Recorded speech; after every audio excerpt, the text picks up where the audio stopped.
Bismillahirrahmanirrahim. Assalamualaikum warahmatullahi wabarakatuh.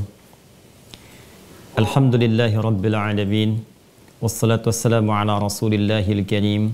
Nabiyyina Muhammadin wa ala alihi wa sahbihi wa dhurriyyatihi wa ummatihi ila yaumiddin wa ba'd. Ada beberapa poin yang ingin kita tegaskan dari petunjuk Al-Quranul Karim dan hadis-hadis Nabi Muhammad SAW terkait dengan sifat istiqamah dalam menjaga amalan-amalan yang telah ditenun selama Ramadan agar dapat dipertahankan setidaknya sampai menjelang kita di akhir kehidupan sebelum kita kembali kepada Allah Subhanahu wa taala. Ada dua bagian yang akan kita kaji di kesempatan kali ini. Yang pertama adalah terkait dengan pemaknaan istiqamah. Kemudian nanti yang kedua, apa yang diistiqamahkan pasca Ramadan ini sehingga sekaligus itu menunjukkan parameter keberhasilan kita menunaikan ibadah siyam Ramadan yang telah kita sempurnakan dalam beberapa hari ke belakang. Dan yang terakhir barangkali sebagai bonus yang Al-Quran tegaskan kepada kita, apa yang bisa diraih ketika seorang hamba mampu istiqamah, menjaga amal baiknya, mendekat kepada Allah Subhanahu wa taala sehingga ia bisa berbekal dengan itu hingga berpulang kembali kepada Allah Subhanahu wa taala. Baik, kata istiqamah tentu kita ketahui bersama adalah derivasi dari kata istaqama, yastaqimu, istiqamah. Ini turunan dari kata qoma pada asalnya, dari tiga huruf qaf, waw, kemudian mim, lalu terjadi penyesuaian menjadi qama, bisa jadi aqama, kemudian istaqama.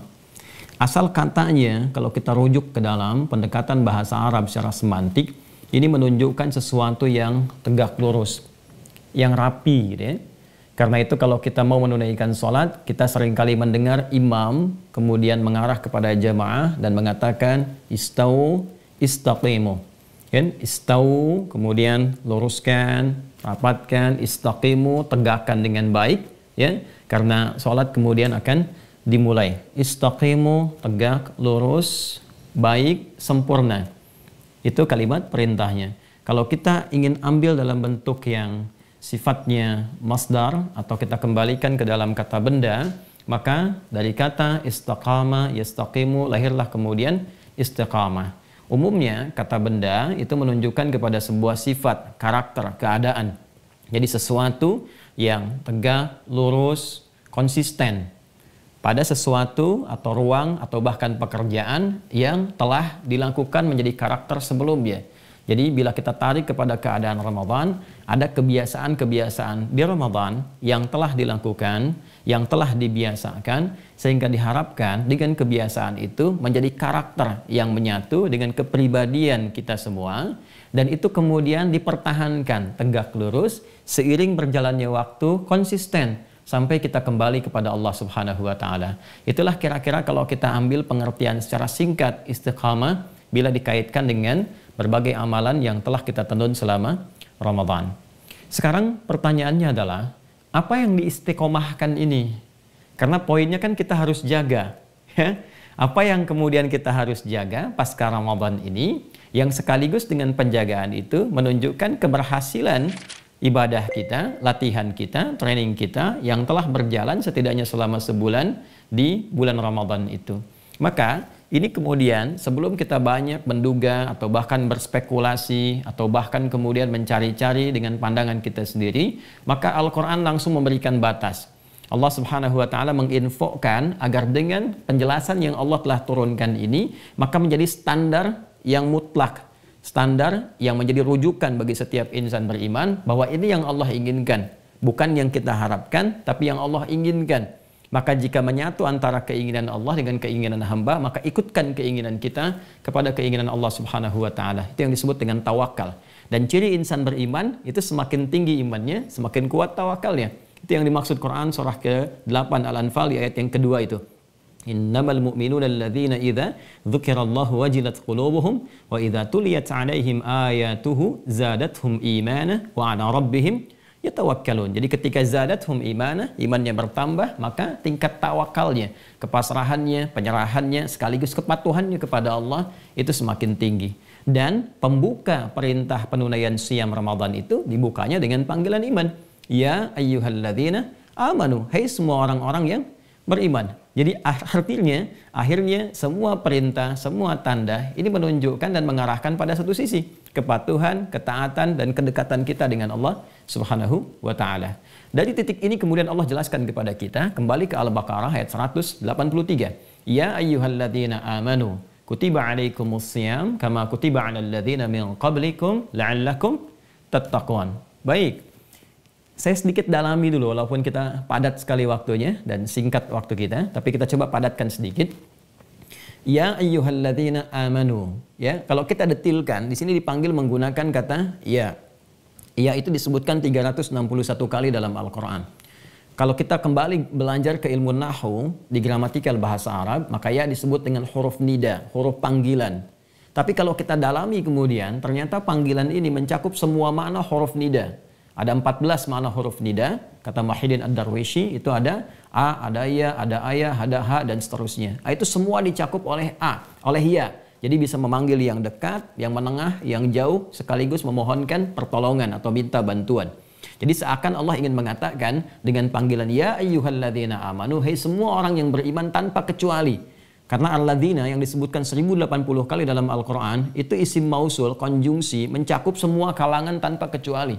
Mau laki-laki, perempuan, besar, kecil, tua, muda. Ya, ini memberi kesan kepada kita bahwa nanti pasca Ramadan pun, kalau kita ingin tarik kepada materi kita sekarang, pasca Ramadan pun, siapa yang ingin dilihat berhasil, yang istiqomah, maka semua orang yang telah menjalani ibadah puasa, ukurannya mesti ikut ukuran ini. Hai semua orang-orang yang beriman tanpa kecuali. Ini mencakup laki-laki, perempuan, besar, kecil, tua, muda, siapapun dia. Dan melewati sekat-sekat sosial, batas-batas sosial kemanusiaan. Kemudian ditekankan dengan menggunakan kata ayyuha, disebutkan 150 kali dalam Al-Quran. Ayyunya munada sebagai taukid penguat, haknya tanbih untuk pengingat. Jadi kalau kita mau detilkan terjemah tafsirnya, hei semua orang yang telah beriman tanpa kecuali. Baik engkau merasa dekat denganku, atau menengah, atau jauh dariku, kan? Kemudian aku tegaskan kepada kalian, aku ingatkan. Kutiba alaikumus siyam, diwajibkan bagi kalian saat ini menunaikan ibadah siyam kama kutiba alal ladzina min qablikum, seperti orang-orang dulu pun mendapati kewajibannya. Nah, ini inti materi kita. La'allakum tattaqun, dan diharapkan dengan penunaian ibadah siyam itu kalian akan menjadi pribadi yang semakin bertakwa. Ini ukurannya. Jadi kalau saya ingin gambarkan sedikit, kalau kita buat sedikit ke tabelnya atau urutannya, maka di sini kita menunaikan ibadah siyam dan tentu dilakukannya di bulan Ramadan. Kemudian dari penunaian ini diharapkan ada peningkatan takwa. Ini poinnya. Lalu tema yang kita hadirkan adalah bagaimana menjaga sifat istiqamah pasca Ramadan. Ini poinnya. Setelah Ramadan berlalu. Sebelum kita membahas ini, bahkan Anda menyantumkan tema yang dimaksudkan, Al-Quran itu sudah memberikan isyarat bahwa pengajian, pendalaman, penelitian, pembahasan tentang ini pasti akan berlangsung. Karena itu, Al-Quran sudah membuat satu ukuran tertentu ketika mengungkapkan peningkatan takwa itu. Allah Subhanahu wa Ta'ala berfirman dengan menyampaikan la'allakum. Ini poinnya. La'allakum tattaqun.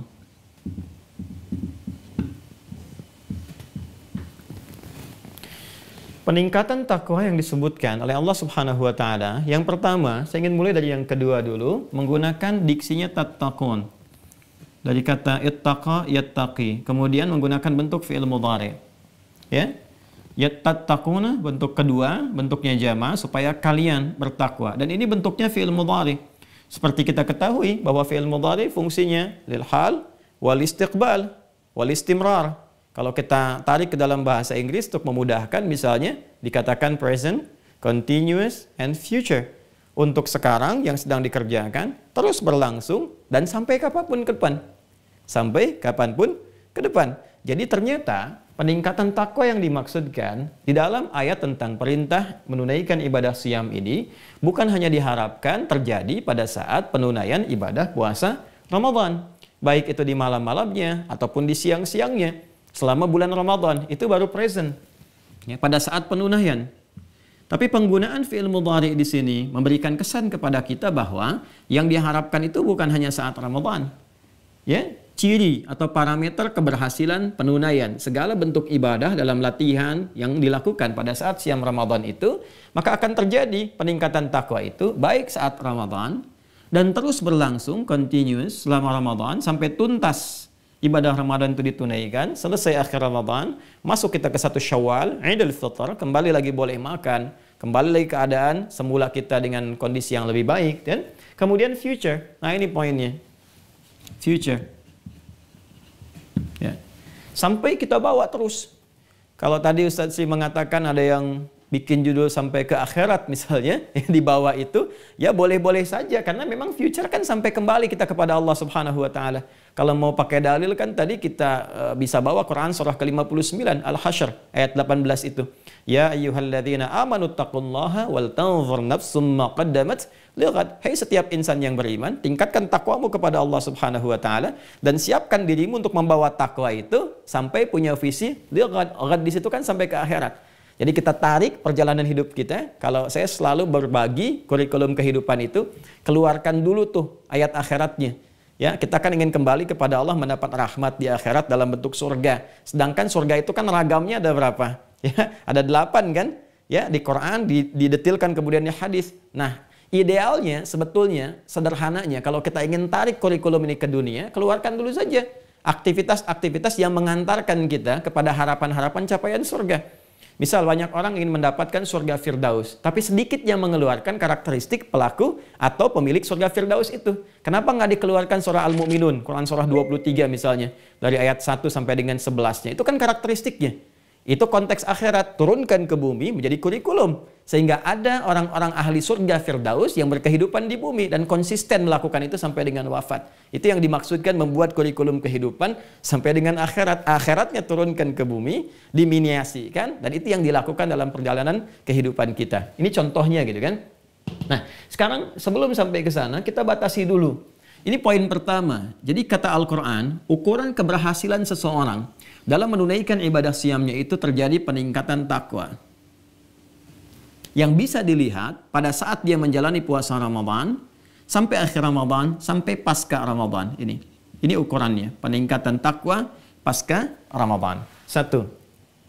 Apakah semua orang yang telah menyelesaikan ibadah siam akan mengalami peningkatan takwa? Belum tentu. Kenapa? Karena kata tattaqun yang menutup ayat 183 surah Al-Baqarah didahului dengan kata la'allakum.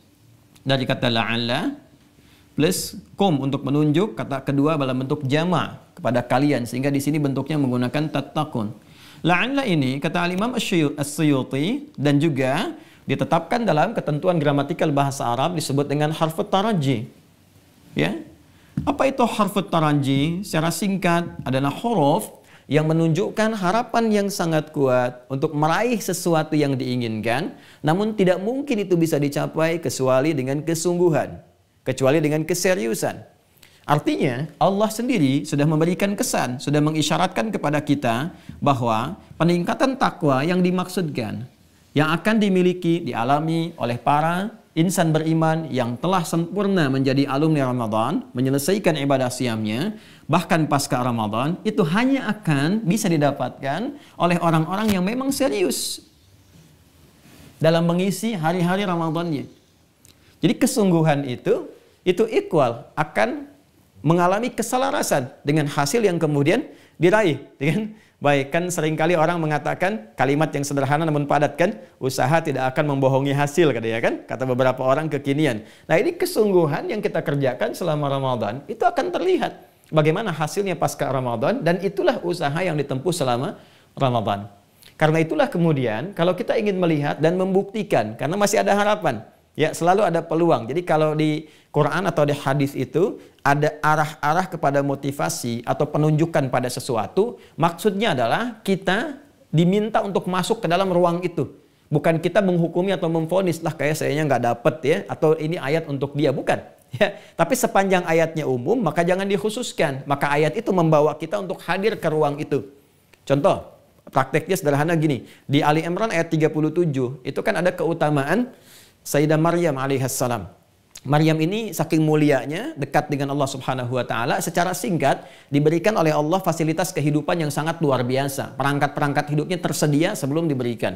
Pamannya yang memberikan, yang diberi tugas, mendapat tugas untuk mensupport kebutuhan Maryam, namanya Zakaria alaihissalam, kan? Nabi Zakaria ini punya istri namanya Elyasobat atau dikenal dengan Elizabeth. Elizabeth ini punya saudari namanya Hannah. Hannah ini istrinya Imran. Ya, nanti Imran dengan Hannah punya anak Maryam. Ini kurang lebih seperti itu nasabnya. Itu ketika ditugaskan, ya, Zakaria alaihissalam sepeninggal sepupunya, ya, atau sepeninggal ayahnya Maryam, yaitu Imran. Imran itu meninggal saat Maryam masih dalam kandungan, kan? Itu setiap akan mengantarkan kebutuhan Maryam di mihrabnya, ya kan? Bahasa Qur'annya sangat indah sekali. Kullama dakhala 'alaiha Zakaria al-mihraba wajada 'indaha rizqa. Ternyata sudah ada kebutuhan Maryam itu. Ya, qala, maka beliau mengonfirmasi itu, ya Maryamu anna laki hadza, Maryam dari mana semua ini? Kan yang mengantarkan saya, kan? Beliau mengetahui karena nabi, ya, ini pasti Allah yang kasih, Allah yang berikan, ya. Tapi untuk mengonfirmasi apakah benar latihan Maryam selama ini, apakah benar dekat dengan Allah, maka apa yang keluar di lisan Maryam pada saat itu? Maka beliau berkata, ya qalat huwa min indillah, ini semua dari Allah Subhanahu wa taala. Apa syahidnya yang terkait dengan pembahasan kita? Innallaha yarzuqu man yasha' bighairi hisab. Sungguh Allah akan melimpahkan rizki tanpa batasan bagi siapa yang dikehendaki. Sedangkan rizki itu bukan hanya makanan, minuman, pakaian, ketenangan itu rizki, keturunan itu rizki. Nabi Zakaria membaca ini bukan kekhususan untuk Maryam. Tapi dibuka ayatnya sebagai isyarat orang-orang yang mampu mendekat kepada Allah seperti Maryam melakukannya, maka terbuka juga peluang beliau untuk mendapatkan itu. Maka Nabi Zakaria kemudian beribadah di mihrabnya Maryam itu, sholat dan minta kepada Allah untuk diberikan satu karunia yang kata orang masih terbatas, yaitu keturunan. Karena istri beliau divonis monofos, dan mandul secara medis, klinis, kata manusia nggak mungkin. Maka beliau memohon kepada Allah di mihrabnya Maryam itu. Maka di ayat 38-nya diabadikan doanya dalam Al-Quran di surah Ali Imran ayat 38. Hunalika da'a Zakaria rabbah qala rabbi habli min ladunka dzurriyyatan thayyibah innaka sami'ud du'a. Dan yang terjadi, terkabul doanya. Fanadathul malaikatu wa huwa qa'imun yusalli fil mihrab anna Allah yubashshiruka bi Yahya. Ini satu gambaran peristiwa yang memberikan sebuah kesan keistimewaan, tapi sifatnya terbuka untuk umum, sekalipun satu yang mengalaminya. Jadi poinnya, kalau ada yang seperti itu, kita masuk ke dalamnya. Bukan kita memvonis diri seperti ini atau orang lain seperti itu. Ini di dalam kaidah asbabun nuzul disebut dengan al-ibaratu bi'umumil lafzi la bi khususis sababi. Hikmah itu, hukum itu, bahkan kesan itu bisa diambil dengan keumuman lafaznya, bukan karena kekhususan sebabnya. Itu poinnya. Kalau kita kembalikan ke sini, ya Bapak Ibu sekalian, kalau kita kembalikan ke sini bahwa kalau nanti kita melihat bahwa ciri-ciri ini ada pada diri kita, maka terus sempurnakan. Itu yang disebut dengan istiqamah, jaga tegak lurus pada itu semua, ya, pertahankan sampai kita kembali pulang menghadap Allah Subhanahu wa taala. Bisa ketemu Ramadan berikutnya lagi, bisa tidak bertemu sesuai dengan ajal yang telah Allah tetapkan. Tapi kalau kita melihat bahwa belum ada peningkatan yang dimaksudkan, maka jangan memvonis diri. Tugas kita adalah, nah ini poinnya, menyempurnakan kembali, membuktikan kesungguhan kepada Allah bahwa tidak sia-sia kita diberikan kesempatan selama Ramadan ke belakang itu. Boleh jadi itu adalah pondasi untuk meningkatkan amalan selanjutnya. Itu poinnya. Kalau sudah paham pada landasan ini, ya, pemikiran ini atau cara kita menangkap isyarat Al-Quran seperti ini, baru kita kemudian keluarkan inti pembahasannya. Apa yang diistiqomahkan itu? Nah ini bagian keduanya. Al-Quran memberikan satu isyarat sederhana, takwa. Ini hasil kita saat Ramadan.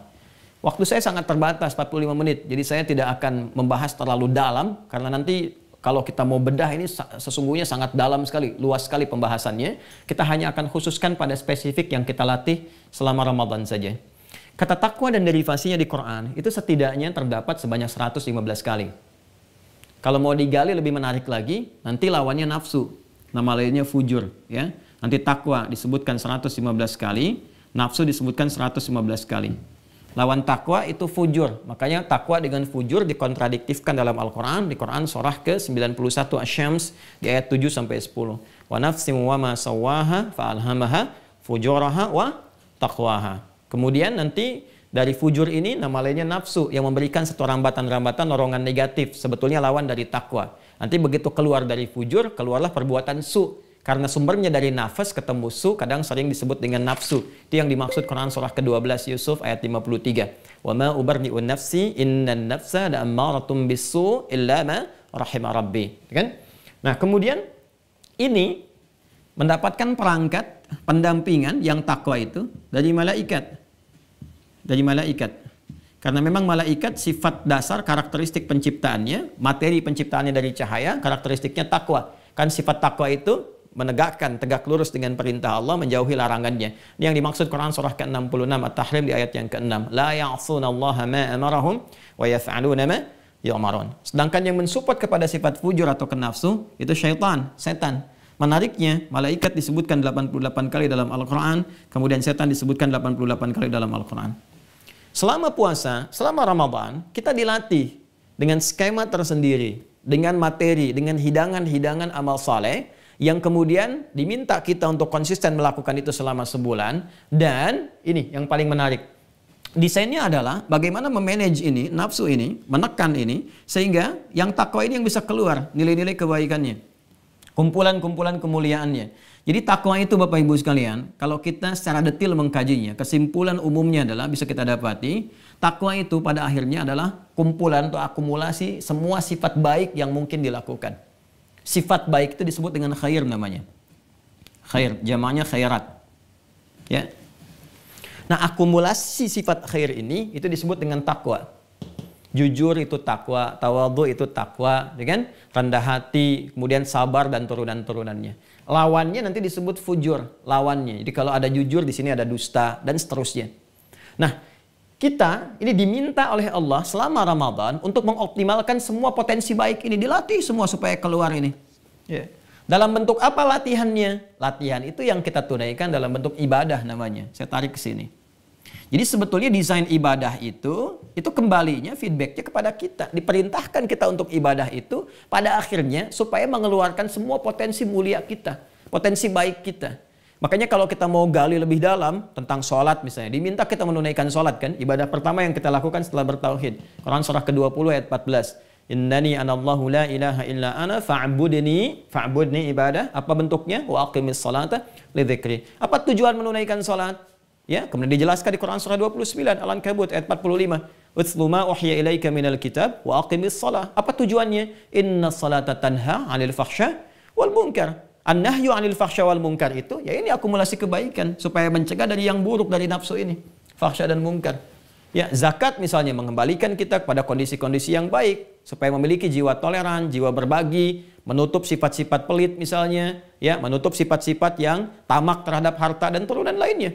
Ya, apalagi puasa akumulasinya ke situ dan puncaknya adalah di umrah dan haji. Jadi, yang dilatih selama Ramadan itu bentuknya ini. Latihannya bentuknya ibadah. Tujuan puncaknya adalah mengeluarkan semua potensi kebaikan itu yang disebut dengan takwa supaya kalian punya karakteristik untuk bertakwa. Maksudnya semua sifat baik ini keluar. Ya. Nah, ibadah yang dilatih selama Ramadan itu ada dua. Ini perwujudan sifat takwa. Nah, ini dua hal ini nanti akan kita lihat menjadi parameter keberhasilan kita setelah Ramadan. Apakah ini kemudian bisa naik, ya, kemudian konsisten kita jaga, ataukah terlihat ada persamaan sama antara sekarang dengan Ramadan, kan? Atau menurun misalnya. Nanti bagaimana cara membacanya? Nanti kita akan lihat bersama, kan? Yang pertama, ada yang terkait dengan aspek al-bu'd rabbani atau dimensi vertikal, ya, transendental dalam bentuk ibadah ritual. Ya, aspeknya spiritual, hubungan kita dengan Allah Subhanahu wa taala, habdu minallah. Ini poinnya. Habdu minallah. Bentuknya apa saja, ya. Bisa kita lihat salat, kan? Kaitan dengan Al-Qur'an, kan? Ya. Karena itu ketika kita menunaikan ibadah Ramadan, ini kan banyak dilatih nih. Bagaimana meningkatkan sholat, bagaimana meningkatkan interaksi dengan Al-Quran, kan? Dan ayatnya sangat bertebaran di dalam Al-Quran. Kalimat takwa pertama dalam Al-Quran, skema amalnya adalah ini, amalan ritual. Quran surah kedua Al-Baqarah, kan? Ayat 2-3 itu, Dzalikal kitabu la raiba fi hudal lil muttaqin. Siapa orang takwa muttaqin di situ? Alladzina yu'minuna bil ghaib, iman. Ingat, imannya kemudian disebutkan oleh Al-Quran bisa dijaga terus naik, ada progresivitas di situ. Kemudian wa yuqimunas shalah, ini meningkat salatnya. Dan Bapak Ibu saya kira sudah sangat mengetahui, bukankah kata salat itu disebutkan dalam setidaknya 3 bentuk diksi? Ada yang begini, alif, lam, sod, lam, alif, kemudian ta marbutah, begini kan? Ada yang begini, alif, lam, sod, lam, waw, alif, kemudian ta maftuhah. Ada yang begini kan? Alif, lam, sod, lam, waw, fathah tegak di atasnya ta marbutah, gini kan? Ya kan? Kalau ini sudah kita banyak dapati umum, bentuknya tunggal, ya, satu, bentuk mufrad, singular. Yang ini menunjuk kepada jamak, tapi jamak terbatas, as-salawat. Seperti Al-Baqarah ayat 238. Hafidhu 'alas salawati, bentuknya begini, bentuk yang kedua. Ini menunjukkan bentuk jamak tapi terbatas. Karena itu di Al-Baqarah ayat 238 yang dimaksudkan adalah salat fardu. Karena fardu bentuknya jamak, 5 waktu, 17 rakaat. Hanya dibatasi di 5 waktu itu saja. Dan rakaatnya pun harus 17. 2, 4, 4, 3, 4 itu formulasinya. Nggak boleh 2 jadi 3, 3 jadi 4, atau 4 jadi 3. Ya. 2, 4, 4, 3, 4. Subuh, zuhur, asar, maghrib, isya. Karena itu bentuknya jamak seperti ini tapi terbatas. Tapi kalau yang ini, ya, as-shalah, ini bentuknya, bentuk terlihat seperti tunggal, ya, tapi mengandung makna jamak.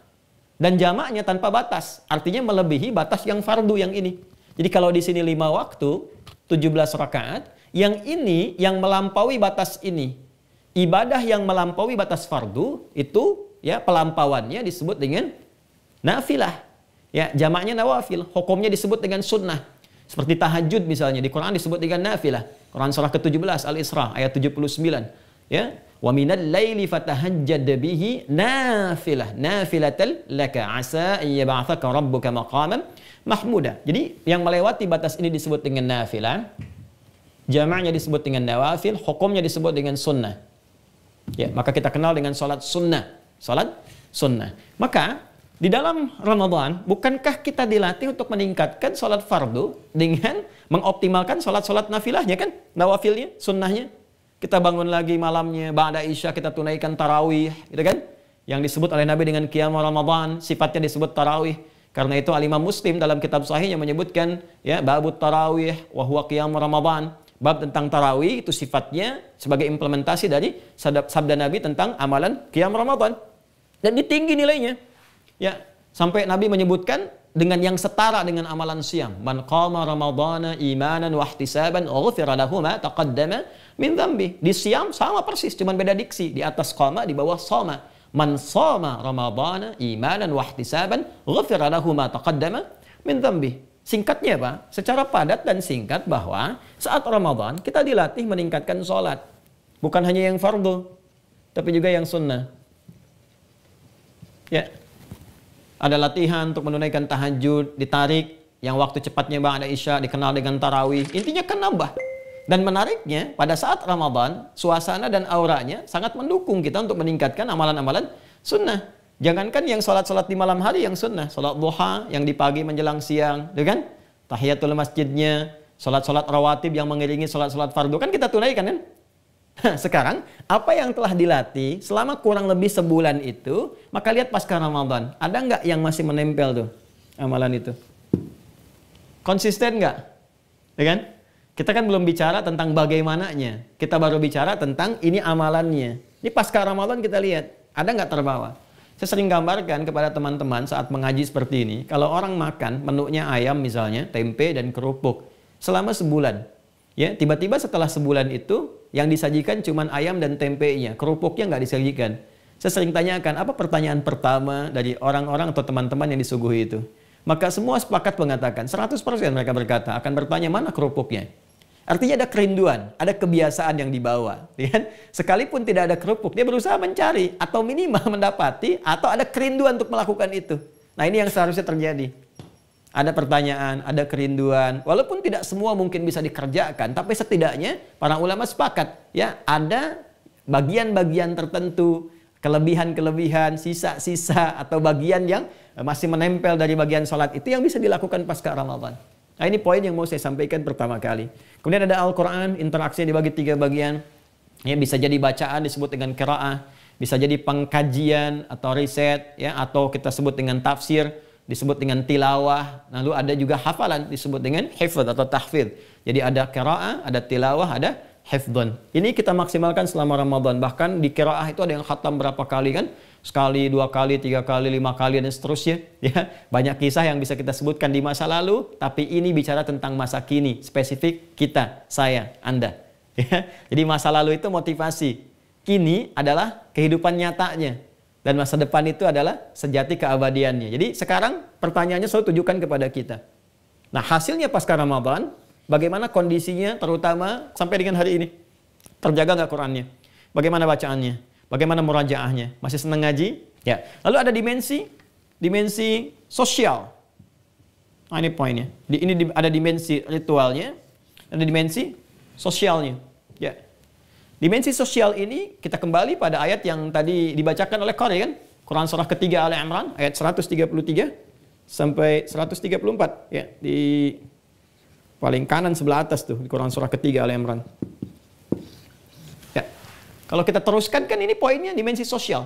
Wasari'u ila maghfiratin min rabbikum wa jannatin 'arduha as-samawati wal ardu u'iddat lil muttaqin. Siapa muttaqin di sini? Alladzina yunfiquna fis sarwa wad dharra. Kan? Dia yang gemar berbagi infak. Wal kadhiminal ghaidha, menahan nafsu tuh, menahan amarah. Bukankah saat puasa kita dilatih untuk menahan amarah? Masih ingat di Al-Bukhari? Ya, masih ingat di Kitabus Siyam itu hadis nomor 3-nya, paling kiri sebelah atas di kitab Al-Bukhari itu, ya, ketika Nabi mengatakan as-siyamu junnatun fala yajhal wala yarfuth wala yajhal wa ini mru'un qatalahu wa syatamahu falyaqul inni shaimun la khulufu famis shaimi. Ya kan? La khulufu famis shaimi atyabu indallahi min yaumal qiyamati min rihil bisqi. Ya. Puasa itu sejatinya melahirkan perisai bagi pelakunya dari perbuatan-perbuatan tercela. Maka jangan sampai orang puasa itu berkata yang kotor. Itu kan nahan diri dari perbuatan yang kotor, berbuat yang tidak pantas. Kalau ada yang memprovokasi, mengajak berselisih, katakan minimal pada dirinya, aku sedang puasa. Ini wal kadhiminal ghaidha. Wal kadhiminal ghaidha wal 'afina 'anil nas. Itu interaksi sosial semua. Membangun harmoni singkatnya. Kan? Wallahu yuhibbul muhsinin. Nah, dan singkatnya pada akhirnya Allah mencintai para pelaku kebaikan itu. Ini kalau konsisten dilakukan bagian ini saja, teman-teman sekalian, apalagi bila digabungkan dengan yang ini, itu disebut oleh Al-Quran. Jika ini yang dilatih selama Ramadan, gemar berbagi, infak. Sebelum Ramadan ada orang minta depan mata, belum tentu diberi kan? Saat Ramadan bahkan Anda mencari-cari itu, mana yatimnya sekitaran kita, mana du'afanya dan sebagainya. Ini sampai nanti kita pun diwajibkan untuk melatih lewat skema zakat fitri itu, untuk menunjuk kesan berbagi di sini. Membangun harmoni, saling memaafkan, ya, bahkan Anda membuat ruang halal bihalal kan, konteksnya untuk kesini kan, implementasi dari ini. Gitu. Itu salah satunya. Ini kalau kita bisa pertahankan, kemudian jadi ukuran keberhidupan kita, terbawa karakter ini, sampai pasca Ramadan, ini yang dimaksud istiqamah pasca Ramadan. Turunkanlah kebiasaan. Ini cerminan dua sayap takwa yang mengantarkan kita terbang untuk kembali kepada Allah Subhanahu wa taala dalam konteks kehidupan abadi kita. Ini poinnya.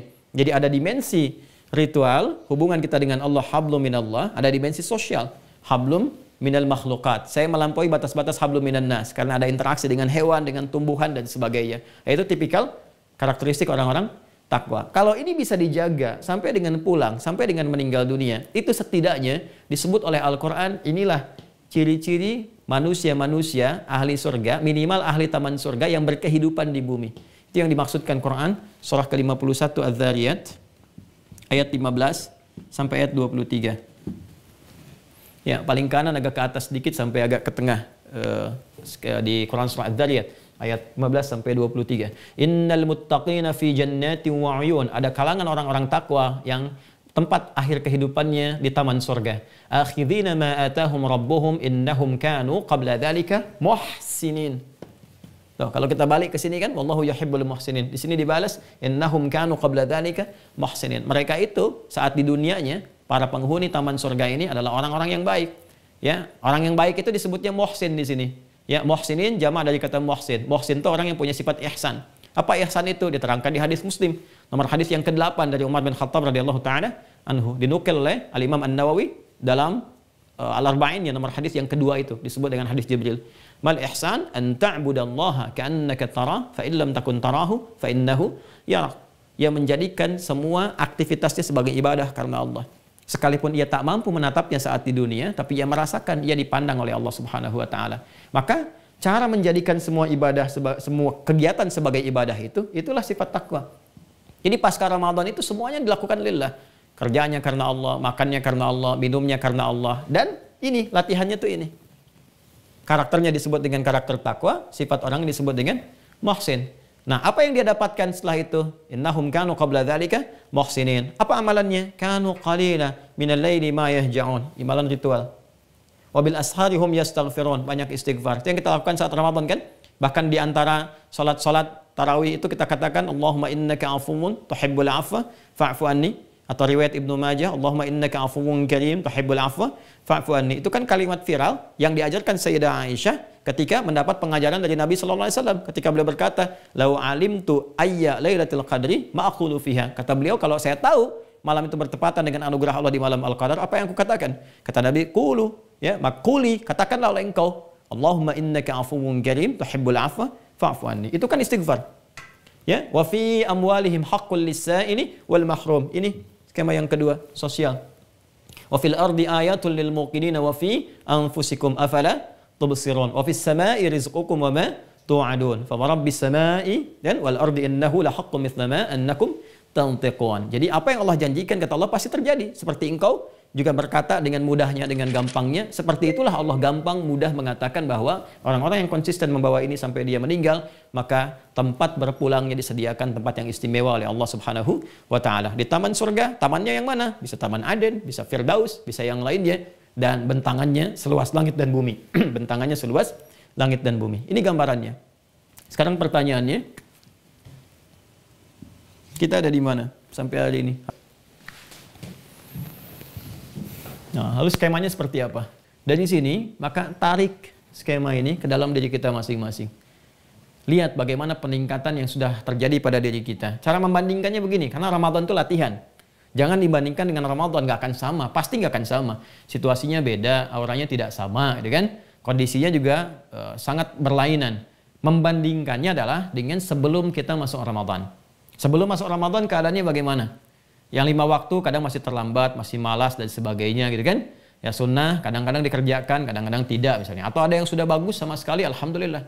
Di Ramadan dilatih, ditingkatkan lagi. Nanti pasca Ramadan melihat perbandingannya, kalau ingin lihat berhasil, jangan dibandingkan dengan Ramadan, terlalu jauh. Bandingkan dengan pra-Ramadan. Kebiasaan kita sekarang pasca Ramadan dengan sebelum Ramadan, ada peningkatan nggak? Ya kan? Itu yang harus dilakukan. Kalau saya saat sebelum Ramadan nih konsisten fardu tapi belum sunnah nih, kan? Ramadan dilatih, pasca Ramadan meningkat, ada amalan sunnah sekalipun nggak sama dengan Ramadan, berhasil, alhamdulillah, berhasil. Tinggal nanti pasca Ramadan ini kita coba jaga itu, minimal kita naikkan sampai persiapan ke Ramadan berikutnya atau sampai kembali pada Allah Subhanahu Wa Taala. Itu ukuran yang pertama, kan? Yang kedua sebagai penutup, bagaimana menjaga ini konsistensi supaya ini bisa konsisten sampai dengan kita kembali pada Allah Subhanahu wa taala. Memang kata orang tidak mudah gitu kan, karena konsisten itu mesti melewati setidaknya 9 tahapan gitu kan. Ada konsis 1, konsis 2, konsis 3, konsis 4 sampai konsisten deh ya. Orang-orang mengatakan candanya demikian gitu. Tapi kalau kita tarik ke dalam nuansa Quran, ada 2 cara yang paling utama menjaga kita bisa istiqamah untuk mempertahankan amalan. Ya, yang pertama, ini yang paling singkat yang bisa kita lakukan, selalu ingat tentang kematian. Itu pasti akan menjaga diri kita, insya Allah setidaknya untuk konsisten berbuat amalan. Ya, guru-guru saya selalu mengajarkan bahwa kalau kamu ingin berbuat maksiat atau malas ibadah, ingatlah wafat seketika gitu ya. Dan pada saat itu kita insya Allah akan lebih termotivasi untuk bisa meningkatkan ibadah. Dan ini banyak sekali pengingatnya, termasuk dalam Al-Quran. Orang kalau ingin sholatnya khusyuk, hal pertama yang Allah ingatkan kepada pelaku sholat itu adalah coba ingat bahwa engkau mungkin akan kembali kepada Allah saat menunaikan sholat itu. Itu ada di Quran surah kedua Al-Baqarah ayat ke-45 sampai 46. Wasta'inu bis-sabri was-salah wa innaha lakabiratun illa 'alal khashi'in. Siapa orang khusyuk itu? Alladzina yadhunnuna annahum mulaqu rabbihim wa annahum ilaihi raji'un. Ini bagian yang pertama. Jadi kalau kita ingin menjaga tetap istiqamah, kan, maka ingat bahwa lakukan itu, jaga itu, sampai pada akhirnya ingat bahwa kita tuh akan pulang. Kita akan kembali, kita akan menghadap pada Allah Subhanahu wa Ta'ala. Sia-sia kalau kemudian apa yang telah kita tenun ternyata pada akhirnya saat berpulang itu tidak mendapatkan jejak apapun. Jadi bagian yang pertama. Yang kedua, yang terakhir adalah cari orang-orang dan lingkungan-lingkungan terbaik untuk menjaga amalan itu. Kalau perlu bentuk komunitas. Ini saya lihat di Zoom Bapak Ibu kan banyak sekali. Ya, kenapa tidak membentuk misalnya ada grup sendiri? Grup di sini kan ada turunan amal nih. Bikin aja misalnya grup takwa pasca Ramadan misalnya, atau grup misalnya harapan takwa. Ini kan ada harapan bunda nih. Bisa bikin harapan takwa. Misalnya nggak harus banyak-banyak, beberapa dulu turunkan tuh. Misalnya ada grup untuk menjaga konsistensi sholat. Diingatkan aja. Waktunya duha tinggal di broadcast adminnya. Bapak Ibu waktu duha nih gitu kan. Ini awal duha syuruk, tengah duha ini keutamaannya ini. Ya, yang pertengahan keutamaan ini, yang akhirnya keutamaannya ini. Nanti ada, kan yang sudah ada tuh banyak grup tahajud, grup duha kan juga boleh kan diinfo aja gitu. Itu kan memberikan satu lingkungan yang baik. Ya, kemudian juga berkumpul dengan orang-orang yang baik, ya, bergaul, berkumpul, terkoneksi kan. Dan alhamdulillah saya kira di sekolah insya Allah ya setidaknya jadi orang baik dulu supaya semua terkoneksikan di sekolah, di yayasan dan seterusnya. Pertanyaan terbesarnya adalah dari dua hal ini. Itu Imam Nawawi sampai membuat buku Riyadhus Shalihin kan? Kitab Riyadhus Shalihin. Riyadhus Shalihin itu kan apa? Ya taman orang-orang soleh. Jadi kalau memang mau jadi soleh nggak bisa sendirian. Ya kita harus mencari orang-orang baik yang lain yang memotivasi kita untuk mempertahankan amalan. Cari guru yang baik, cari teman yang baik, dan untuk mendapatkan kebaikan tuh jadi orang yang baik atau berniat untuk menjadi baik. Ini yang saya kira hal yang secara singkat padat diberikan 45 menit kepada saya untuk disampaikan, dan lebih 3 menit saya kira mohon maaf atas kelebihan itu. Mudah-mudahan dapat menyempurnakan apa yang telah dibahas, dan saya ingin tutup dengan pertanyaan mendasar pada jiwa kita masing-masing. Apakah apa yang sudah kita lakukan sampai detik ini benar-benar diniatkan ibadah kepada Allah Subhanahu wa taala? Anda mendidik di yayasan, di sekolah, didik murid-murid, apakah dilakukan karena kewajiban atau karena Allah? Anda mendidik anak ya, yang Allah titipkan sebagai amanah, apakah karena ibadah atau karena sayang? Pun amalan-amalan yang lainnya. Maka transformasikan semua itu, rubah menjadi niat-niat ibadah. Seketika Allah kumpulkan segala jenis rahmat untuk menyempurnakan kebahagiaan hidup kita baik di dunia ataupun di akhirat. Rabbana atina fid dunya hasanah wa fil akhirati hasanah wa qina adzabannar. Wassallallahu ala sayyidina Muhammad wa ala alihi washabbihi ajmain. Wa akhiru da'wana alhamdulillahi rabbil alamin. Wassalamu alaikum warahmatullahi wabarakatuh.